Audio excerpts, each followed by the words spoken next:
जनाब डॉक्टर विकास खुराना जी। जी शुक्रिया फुल मियां साहब, क्या आवाज आ रही है आपको? जी सर आ रही है, आपकी बेहतरीन आवाज आ रही है। आपका बहुत बहुत शुक्रिया, आपने आज जो दूसरी बार इनवाइट किया और एक बड़ा मंच उपलब्ध कराया कि मैं अपने विचारों को आप सब लोगों से साझा कर सकूं। जितने साहिबान जुड़े हुए हैं आज की वेबिनार से, उन सबका भी हार्दिक अभिनंदन है, आभार है।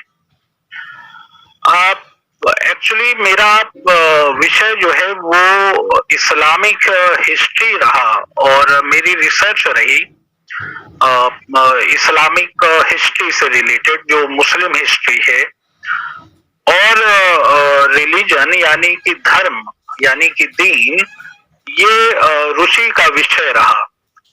तो दुनिया के तमाम धर्मों का और धार्मिक किताबों का पिछले 10-12 सालों में अध्ययन किया और इसी परिप्रेक्ष्य में कुरान का भी अध्ययन किया। और मैं एक दो चीजों से मैंने कुरान के क्रिटिक्स को भी पढ़ा।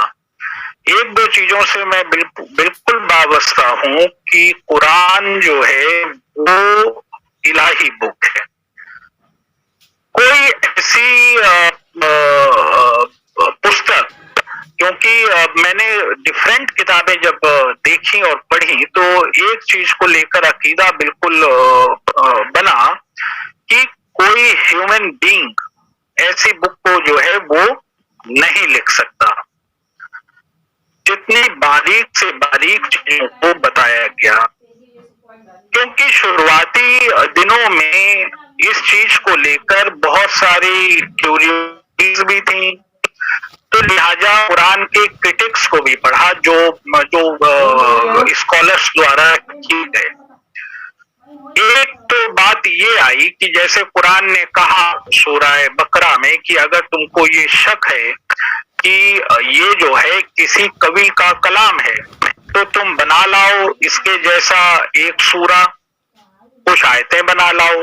और फिर कुरान ने चैलेंज किया कि तुम हरगिज ऐसा नहीं कर सकोगे। इस रूप में उस किताब को जो है वो लिखा गया। कोई 17 इंटरनेशनल रिसर्च पेपर मेरे द्वारा लिखे गए जो कुरान से वाबस्ता हैं, जो अभी हाल ही में छपा है अमेरिका से, वो इस्लाम एंड मॉरलिटी पर है। इस्लाम एंड मॉरलिटी पर उसमें छोटी छोटी बातें अगर आप देखेंगे, वैलुल कुली हमज़तिल लुम्ज़ा, मैं अरबी को उस सेंस में नहीं पढ़ पाता हूं क्योंकि जबान की अभी वो कैफियत नहीं है, लेकिन फिर भी बहुत सारी सूराएं और वर्सेस कंठस्थ हैं। हर ताना देने वाले और ऐब चुनने वाले के लिए बुराई है। वो जो माल को गिन गिन कर रखता रहा और वो ये सोचता रहा कि ये माल, ये पैसा उसके हमेशा काम आएगा, उसके लिए बुराई है। वो जल्दी ही जहन्नुम की आग में जो है वो दाखिल किया जाएगा और उसके गले में इसी पैसे की तोक वो डाली जाएगी। ये उनके लिए कहा गया कि जो मांगने वाले को मना करते हैं। अगर आप देखें बिद्दीन, तो उसमें वो फरमाते हैं कि ऐ नबी, क्या तुमने उन्हें नहीं देखा जो कयामत के दिन को झुठलाता है? ये तो वो है, यही वो है जो अनाथों को धक्के देता है और भूखों को खाना खिलाने से परहेज करता है। जब उससे कोई मांगने आता है तो उसको धक्के मारता है, और जब कभी नमाज पढ़ता है तो नमाज दिखावे के लिए पढ़ता है। और अगर उनसे कोई छोटी छोटी चीज मांग ले, सूरह अल मौन की ये वर्सेस है, और माउन का मतलब है the things those are very small, बहुत छोटी चीजें। और लास्ट में वो कहता है कि और इनसे अगर कोई छोटी छोटी चीजें मांग ले कि भैया साइकिल दे दो, भैया थोड़ी सी चीनी दे दो तुम्हारे पास हो, तो ये लोग जो है, ये इनके मुंह जो है वो फीके पड़ जाते हैं जब इनसे कोई छोटी सी भी चीज मांग ली जाए।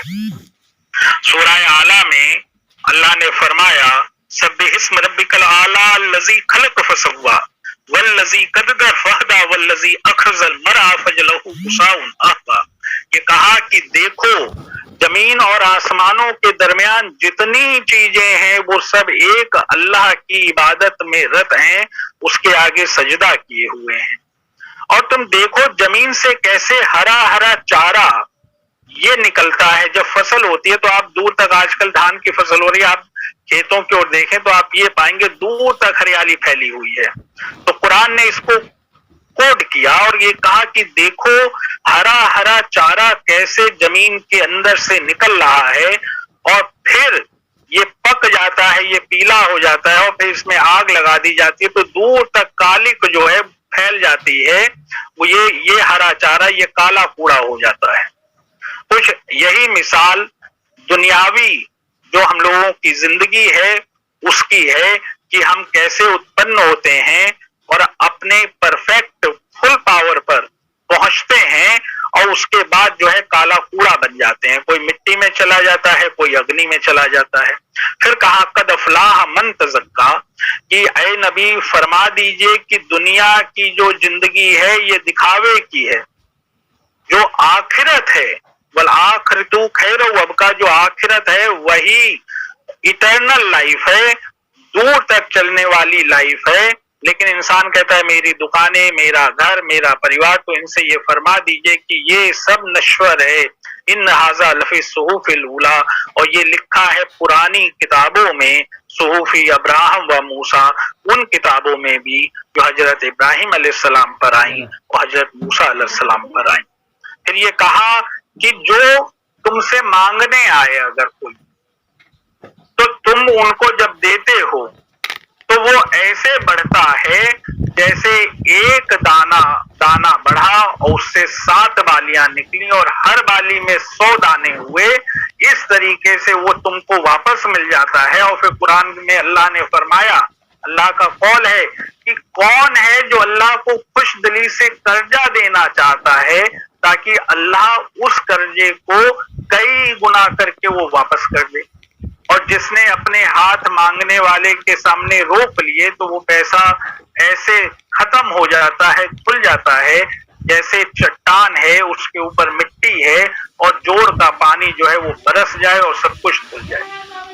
तो छोटी छोटी बातों को कुरान ने खोल कर फरमा दिया। और कुरान में एक जगह अल्लाह ने ये कह दिया कि हमने बयां कर दी, छोटी से छोटी बात खोल कर बयान कर दी। तो क्या कोई है जो इन खुली हुई आयतों से नसीहत ले ले? जिसे अल्लाह ने चाहा उसको नसीहत मिल गई, उसको सीधा रास्ता मिल गया। और अल्लाह उनको सीधा रास्ता जरूर दिखाता है जो सीधे रास्ते को, जिनके अंदर क्यूरियोसिटी है, जो अल्लाह के आगे ये दुआ करते हैं कि हे अल्लाह हमको सीधे रास्ते पर चला दे, उनका अल्लाह हाथ पकड़कर सीधे रास्ते पर उनको चला देता है।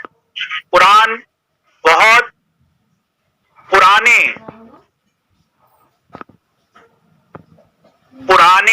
किस्सों की, पुरानी पीढ़ियों की जो जनरेशन हमसे पहले गुजर गई उनकी चीज को बताता है। और एक जगह तो नबी से भी ये कहा अल्लाह ने कि क्या नबी तुम इनको जानते थे जिनके बारे में हम तुम्हें बता रहे हैं, चाहे वो कहफ वाले सन्यासियों की बात हो, कोई कहता था वो 6 हैं, कोई कहता था वो 7 हैं। तो अल्लाह ने कहा कि उनकी संख्या में ना पड़ो, उनके कर्मों पे जाओ, ये देखो कि वो कैसे कर्म करते थे जो बादशाह दकियानूस के टाइम थे। हजरत ईसा अलैहिस्सलाम की उसमें जो है स्टोरी है, मूसा अलैहिस्सलाम के बारे में बताया गया और तमाम नबियों का उसने जिक्र किया। और हर नबी के साथ कोड ऑफ कंडक्ट जो लगा हुआ है उसको खोल कर बयां कर दिया और ये कह दिया कि हर एक व्यक्ति के अमाल उसकी यहाँ नेक से जुड़े हुए हैं और जिस रोज उसका फैसला होगा तो इंसान देख लेगा जो जर्रा भर भी वो नेकी करता रहा और जो जर्रा भर भी उसने बुराई की। तो ऐ लोगों, ये किताब, ये कुरान का कौल है कि ऐ लोगों ये किताब तुम्हारे पास आ गई है और इसको फॉलो करके व्यक्ति इस दुनिया को भी और अपनी आखिरत को भी सफल बना सकता है और नसीहत ले सकता है। आप इसमें कुछ लोग जो अल्लाह का जो तस्वुर है उसको भी इसमें कुल कुल कर बयां किया गया है। एक तो वो कुल है, कुल हुवल्लाहु अहद, जिसे हम लोग पढ़ते हैं कि नबी फरमा दीजिए अल्लाह एक है, बेनियाज है, उसके कोई माता नहीं, कोई पिता नहीं, वो किसी से नहीं जन्मा, ना उससे कोई जन्मा है और ना ही उसका कोई हमसर है। ऐसे ही सूरह अलल अर्श में ये कहा गया कि अल्लाह वो है जो बेनियाज है, उसको ना झपकी आती है ना नींद आती है, ना झपकी आती है ना नींद आती है, वो सदा चैतन्य स्थिति में है। जैसे हम लोग जब सो जाते हैं तो हमारी चैतन्यता चली जाती है और जब हम एकांत में होते हैं तो हम लोग थोड़ा थोड़ा चैतन्य होते हैं। वो अल्लाह की सिफ्त ये दी गई कि वो सदा चैतन्य स्थिति में है, ना झपकी आती है ना नींद आती है। और उसकी मिसाल कुछ ऐसी है जैसे ट्यूबलाइट हमारे यहाँ जल रही है और इसकी प्रकाश फैल रहा है। तो सूरह नूर में उसके बारे में ये कहा गया कि जैसे जैतून के तेल से बाती जलाओ और उसे शीशे के बॉक्स में रखो जिसमें शीशे लगे हुए हैं, नूर से वो जो नूर है उस ज्योति से निकला और वो शीशे से टकराया, उस शीशे से टकराने के बाद दूसरे शीशे से टकराया और टकराते टकराते वो ऐसे बन गया कि नूर का एक पुंज बन गया। और वो नूर ऐसा नहीं है जैसे ये ट्यूबलाइट है, क्योंकि इस ट्यूबलाइट की रोशनी में चैतन्यता नहीं है, इसके अंदर प्राण नहीं है। वो जो नूर है अल्लाह का वो सर्व चैतन्य है। इसी को हिंदुइज्म में परम चेतना कहा गया। इन सब चीजों को गहराई से जो अध्यात्म के लोग हैं वो अध्यात्म के लोगों को गहराई से चीजों को पढ़ने की जरूरत है। जो दुनिया के लोग हैं ये सब, इस्लाम और कुरान एक फाउंटेन की तरीके से है, इसमें कई फव्वारे इससे निकल रहे हैं।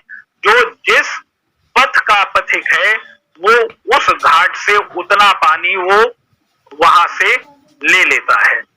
तो जो स्पिरिचुअलिटी के लोग हैं, जो गहरे इल्म में जाना चाहते हैं, उनके लिए कुछ दूसरी बातें हैं। कुछ लोग दुनियावी अपने दुनिया के सिस्टम में चल रहे हैं, उनके लिए थोड़ी सी कर्म की बातें हैं, कर्म सिद्धांतों की बातें हैं।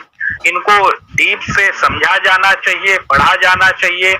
मुसलमान समाज को ये चाहिए कि कुरान की आयतों की विशद व्याख्या उनकी अपनी जबान में समाज तक पहुंचे। अगर वो पहुंचेगी तो आप ये पाएंगे कि समाज में एक बड़ा चेंज आप उसको महसूस करेंगे। जनरली क्या है कि वर्सेस को हम लोग अरेबिक में तो हम लोगों को कंठस्थ है, लेकिन हम उसके मायने नहीं जानते, जिसकी वजह से जो सोल है, जो उसका इसेंस है, जो अल्लाह कहना चाह रहा है, जो अल्लाह ने कहा है, वो हम नहीं जान पा रहे। ये बात मुझे इस्लाम पर आप लोगों से करनी थी। अब मैं दूसरा मौजू लेता हूं। मुझे आज का जो लेक्चर है, मुझे हिस्ट्री पर, इतिहास पर कुछ बोलना था। ये मेरी ट्रेनिंग का जो मुझे आप लोगों को ट्रेनिंग देनी है उसकी बात थी। रात में मैं ये सोचता रहा कि कल मैं अगर सब्जेक्ट पे मुझे एक वेबिनार कई बहुत सारे एक ऐसे लोग जो इल्म जिनके पास है और एक मैच्योरिटी लेवल है, मैं उनसे क्या बातें करूं हिस्ट्री को लेकर, ये मैंने सोचा। तो मैंने अपने लेक्चर को 2 खंडों में बांटने की कोशिश की, जो मैं अभी डिलीवर करने जा रहा हूं। एक तो ये है कि मैं आप लोगों को दिल्ली के कुछ सुल्तान, दिल्ली के सुल्तान यानी कि जो मुगलिया यानी कि बाबर से पहले जो हुए, उनको हम दिल्ली के सुल्तान कहते हैं। और बाबर से जो स्टार्ट हम करते हैं वो बादशाह, वो वर्ड उनके लिए यूज करते हैं कि बादशाह अकबर।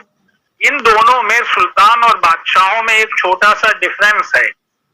जो सुल्तान है वो नासिर अमीरुल मोमिनीन है, यानी कि वो अपने ऊपर खलीफा की सत्ता रखते हैं और अपने आप को खलीफा का दायां हाथ कहते हैं। बादशाह जब ये यहाँ से मुगलिया परिवार जब आया तो उन्होंने खलीफा की सत्ता को इग्नोर कर दिया और उन्होंने कहा कि हम स्वयं ही संप्रभु हैं। मुझे फूल मियाँ साहब बता रहे थे कि दो तरीके की हिस्ट्री अपने यहाँ मदरसे में पढ़ाई जाती है, एक तारीख हिंद है और दूसरी तारीख ईरान है। शायद इस्लाम में सुल्तान पद और बादशाह पद इसके लिए कोई जगह नहीं है।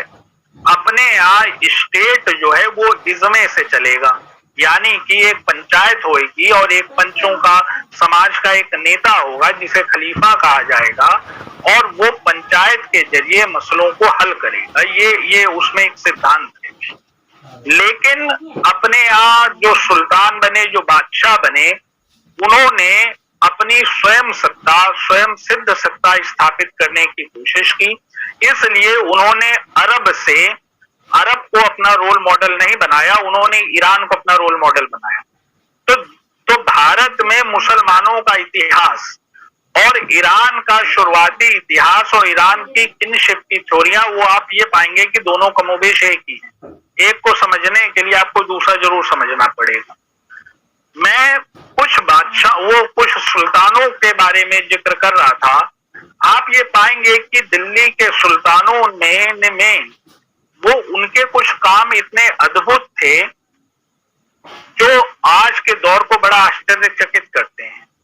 जैसे फॉर एग्जाम्पल हम बात करते हैं इल्तुतमिश की। इल्तुतमिश ने इन सुल्तानों के मन में एक चीज बिल्कुल साफ थी और वो ये साफ था कि इंसाफ करना, जस्टिस करना, ये अल्लाह द्वारा दिया गया इनका कार्य है और अगर ये इंसाफ नहीं करेंगे रियाया के साथ तो इनको जो है आखिरत में वो इनको ये जवाब देना पड़ेगा कि तुमको जब सुल्तान बना के भेजा गया तो तुमने इंसाफ क्यों नहीं किया। कुरान कहती है कि इंसाफ जो है असल्लाहु बिअहकमिल हाकिमीन, अल्लाह सब इंसाफ करने वालों से बड़ा इंसाफ करने वाला है। और ये अपने आप को फर्रे इज्जी कहते थे, अल्लाह की छाया कहते थे, नियाबत खुदाई कहते थे। एक दौर था ये सुल्तान इल्तुतमिश ने अपने घर के बाहर, जो महल था सुल्तान का, उसके घर के बाहर बड़े बड़े शेर बनाए संगमरमर के और उनमें बड़े बड़े घंटे जो है वो टंगवाए। घंटे से डोरी खिंचवा दी यमुना के पार तक, जैसे जहांगीर ने किया था। जहांगीर ने भी न्याय का घंटा लगाया, उसकी प्रेरणा इल्तुतमिश से ली थी। और कोई भी व्यक्ति, चाहे रात का वक्त हो, कोई भी व्यक्ति उस रस्सी को खींचकर सुल्तान को जब चाहे सुल्तान को अपने सामने पा सकता था। सुल्तान का एक बेटा था रुकनुद्दीन फिरोज शाह। रुकनुद्दीन फिरोज शाह एक दिन दिल्ली की सड़कों पर अपने कुछ सैनिकों के साथ घूम रहा था। इसने एक लड़की का किडनैप कर लिया दिल्ली की सड़क से और किडनैप करके ये अपने हरम में ले गया। लड़की की मां बहुत बूढ़ी थी। लड़की की मां के अंदर कुछ प्रेरणा आई ईश्वरीय और उसने जो है वो भागती हुई गई और उसने उस रस्सी को खींच दिया जो सुल्तान ने घंटे से बंधवाई हुई थी। रस्सी जब खींची तो सुल्तान उस समय अपने आराम कक्ष में थे। तो सुल्तान को लगा कि कोई जो है कोई परेशान है, कोई पीड़ित है। तो सुल्तान ने फौरन अपने सैनिकों को बुलाया और कहा कि उसको बुला के लाओ जो ये घंटा बजा रहा है। सैनिक गए तो उन्होंने देखा कि एक 80 वर्ष के दौर की उतनी उम्र की एक बूढ़ी औरत थी, वो उसको ले आए। सुल्तान ने कहा बताओ क्या बात है। तो उसने कहा कि आपका बेटा मेरी बेटी का किडनैप करके ले गया। सुल्तान ने आओ देखा ना ताओ देखा, तलवार निकाली और रुकनुद्दीन फिरोज शाह का सिर कलम करने चला गया। जब वो जा रहा था तो शोर मचा महल में। रुकनुद्दीन फिरोज शाह पीछे के कमरे से भागकर अपनी मां शाह तुरखाना के कमरे में घुस गया और शाह तुरखाना गेट पर आ गई। शाह तुरखाना ने कहा अगर आप उसे मारना चाहते हैं तो मुझे मार दीजिए पहले। तो सुल्तान ने बहुत सुनाया और ये कहा कि आज क्योंकि तुम्हारा कोई गुनाह नहीं और मैं तुम्हारी जान नहीं लेना चाहता, लेकिन इतना समझ लो कि आज के बाद अगर इस तरीके की रियाया के साथ कोई इस तरीके का जुल्म अगर किया गया तो तुम रहो या तुम्हारा पूरा खानदान हो और या तुम्हारा बेटा हो, ये जमीन के किसी भी कोने में होगा, इसको ढूंढवा कर इसके सिर के ऊपर हम हाथी के पैर से इसका सिर जो है कुचलवा देंगे। इस तरीके से इंसाफ दिल्ली के सुल्तान जो हैं उसको लेकर आगे चल रहे थे। एक और सुल्तान है, सुल्तान अलाउद्दीन खिलजी। इनके बारे में ये है कि जो भारत में साम्राज्यवादी दौर है वो सुल्तान अलाउद्दीन के टाइम शुरू हुआ। साउथ इंडिया में सुल्तान ने जो जीतें हासिल करी तो पहले रोज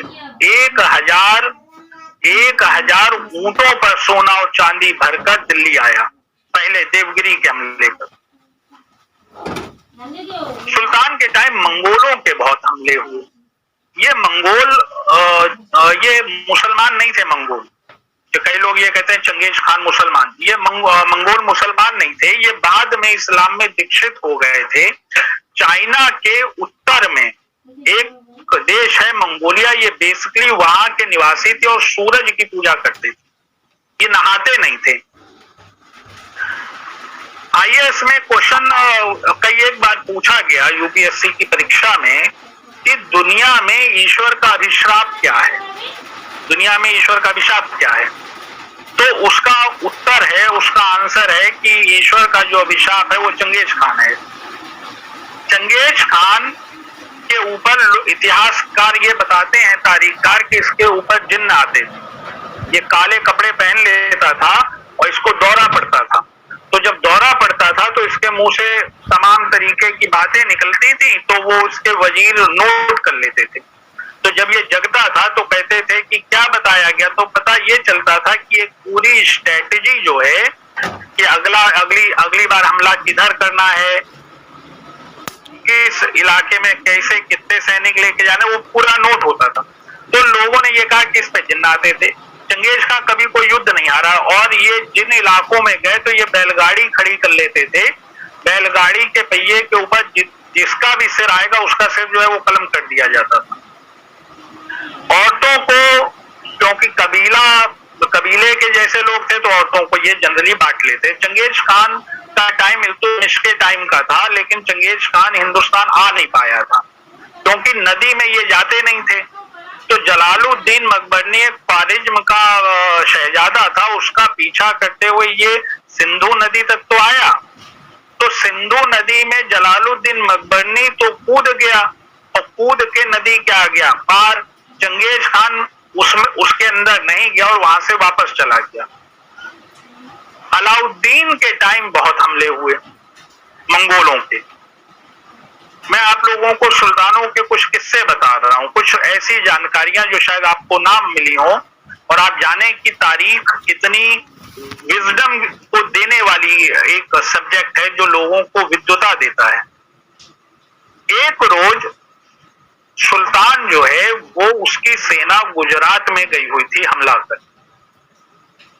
रात में सुल्तान खाना खा के अपना चहलकदमी करके सोया और जब सुबह हुई तो सवेरे जब उसकी आंख खुली तो उसे ये सूचना दी गई कि सीरी के किले को 1,45,000 मंगोलों की सेना ने घेर लिया है।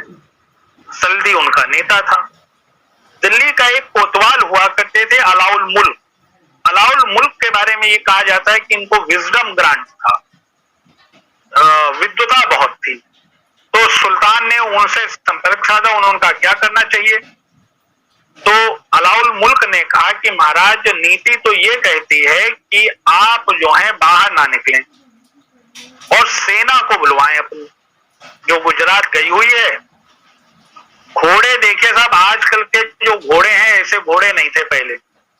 ये जो अरब से जो घोड़े आते थे ईरान से और जो मंगोलों के घोड़े थे, इनकी स्पीड इतनी थी जितनी आज की मेट्रो की स्पीड है उससे भी ज्यादा तेज थी। यानी कि मुल्तान से चलेगा घोड़ा, रात में दिल्ली आ जाएगा,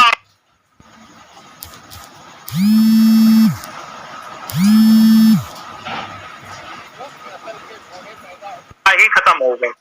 अभी कुछ दिन पहले डिस्कवरी पे ये आ रहा था कि जैसे मंगोलों के घोड़े थे वैसे घोड़े पैदा करने की कोशिश हो रही है, उन्होंने उसका नाम खान रखा है, उस जो अभी एक नस्ल पैदा की है। तो बहरहाल उसका क्या रिजल्ट आएगा ये तो वक्त बताएगा, लेकिन अब वैसे घोड़े नहीं होते।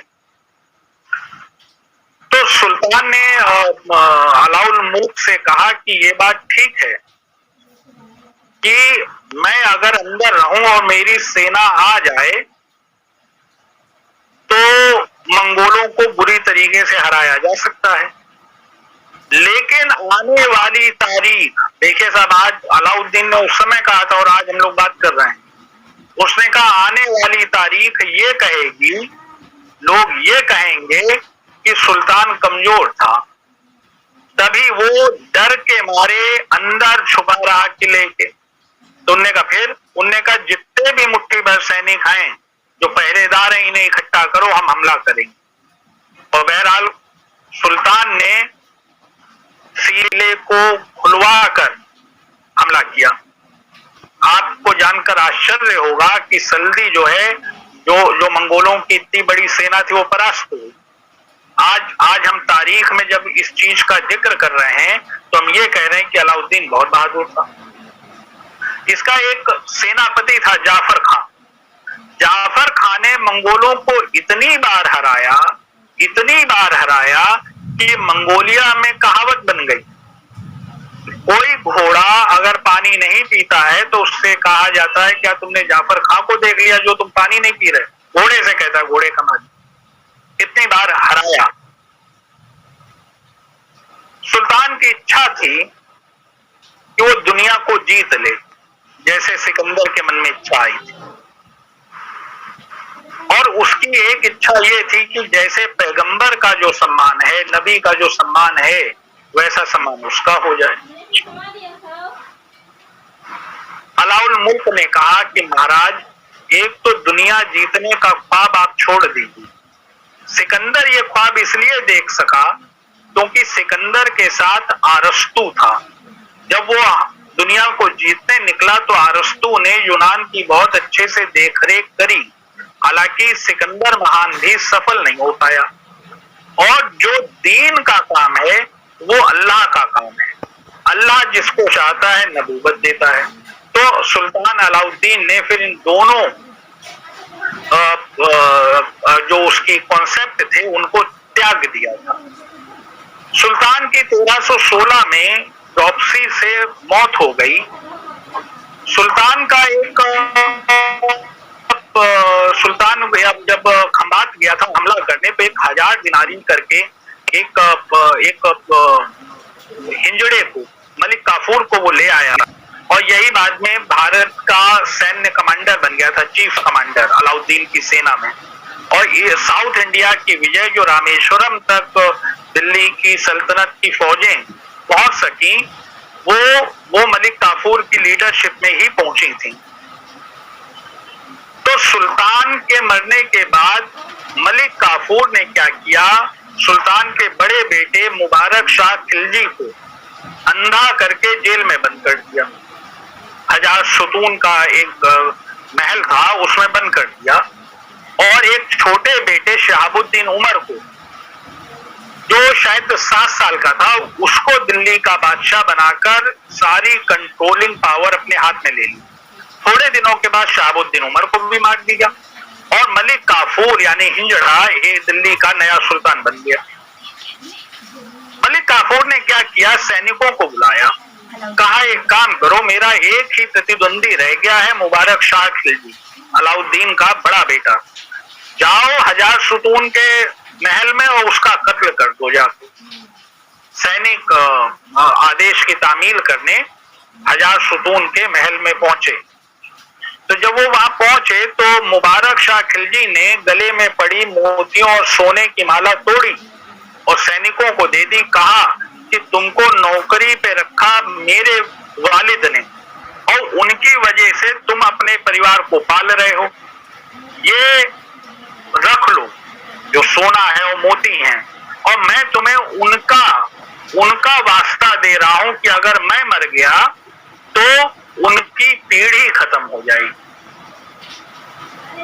सैनिक वापस गए मलिक काफूर के पास। तो काफूर अपने शयन कक्ष में था। तो थोड़े थोड़ी सी आवाज सुन के चहलकदमी की वो बाहर आया, बोले काम हो गया।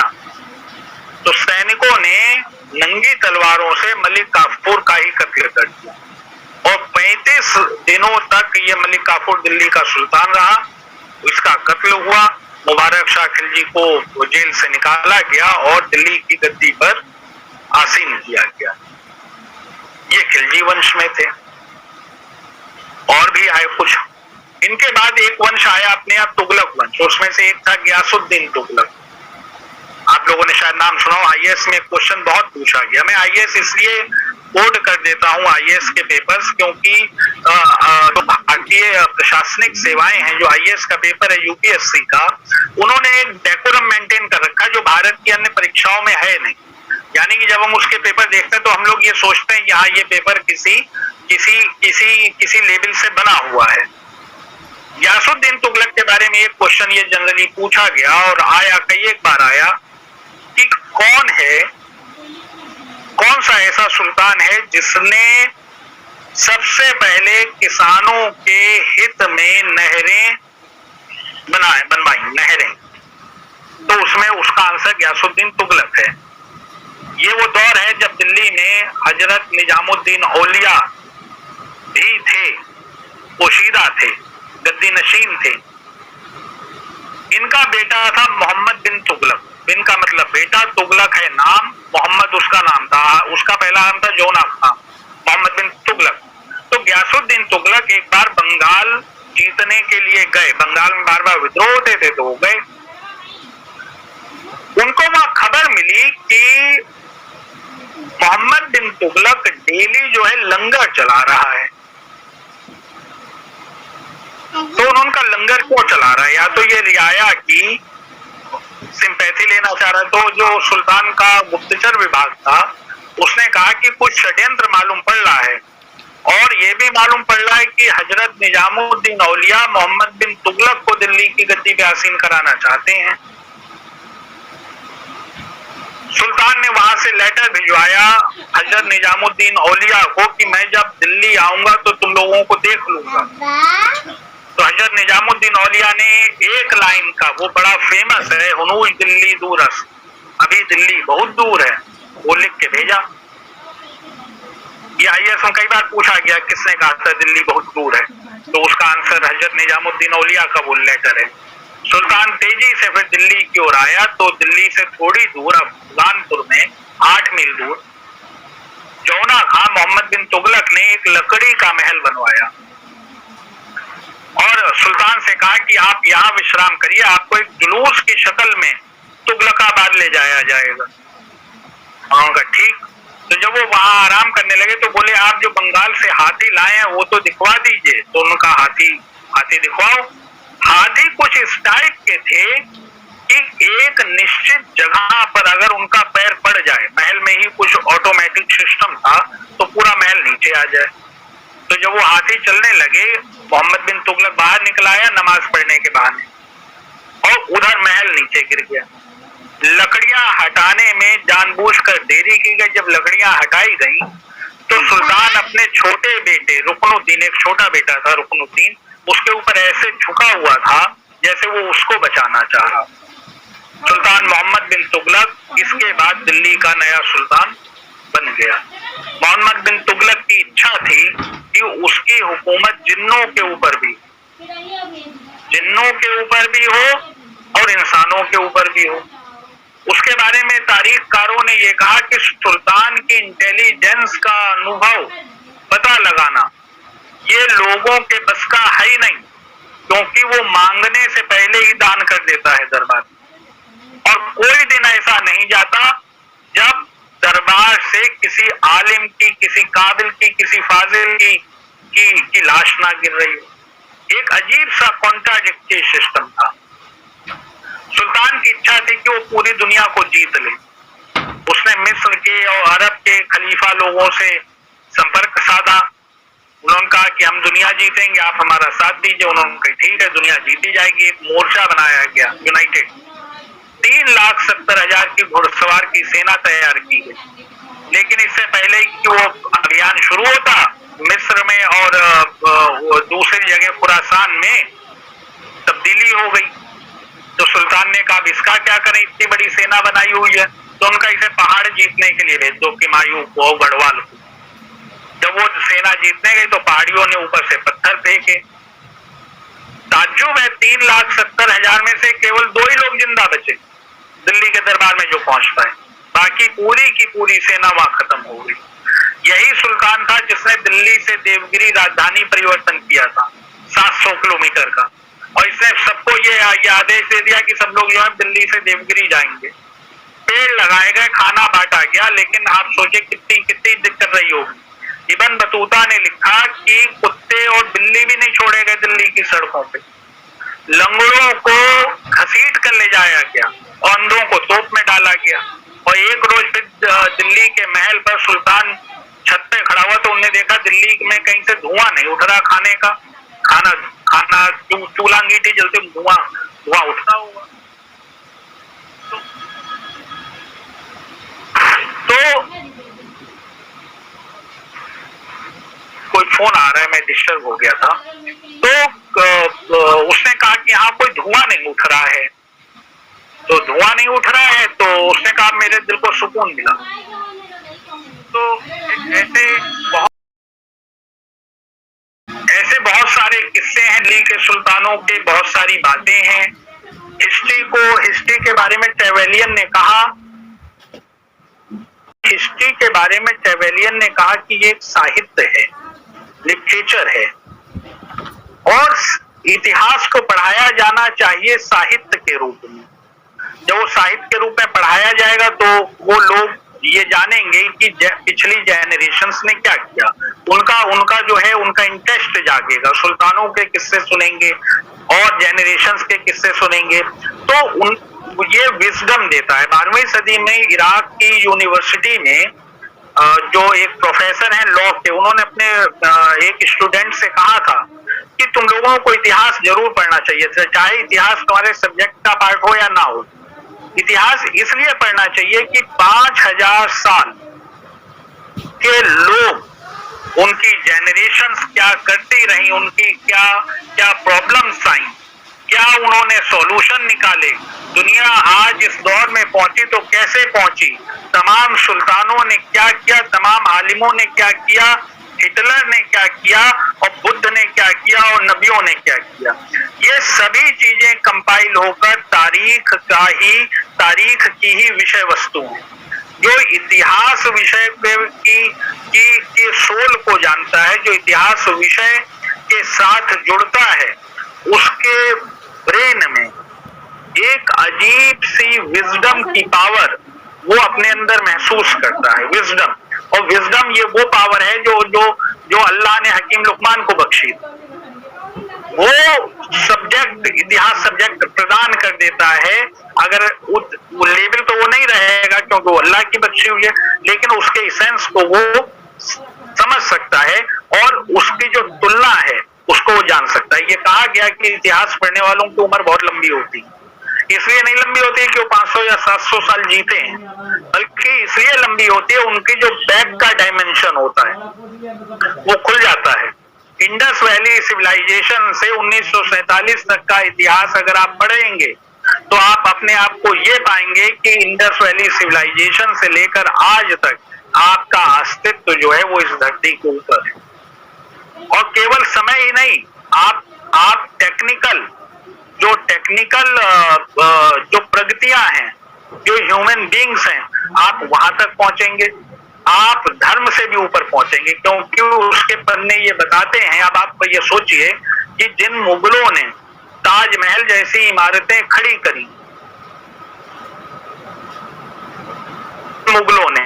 मुगल 170 साल तक दुनिया का सबसे धनी सुल्तानों को तारीख ने, जिन्होंने अच्छे काम किए, उनके बारे में तारीख ने कहा कि हाँ ये अच्छा था, जिन्होंने बुरे काम किए उनके बारे में तारीख ने कहा ये बुरा था।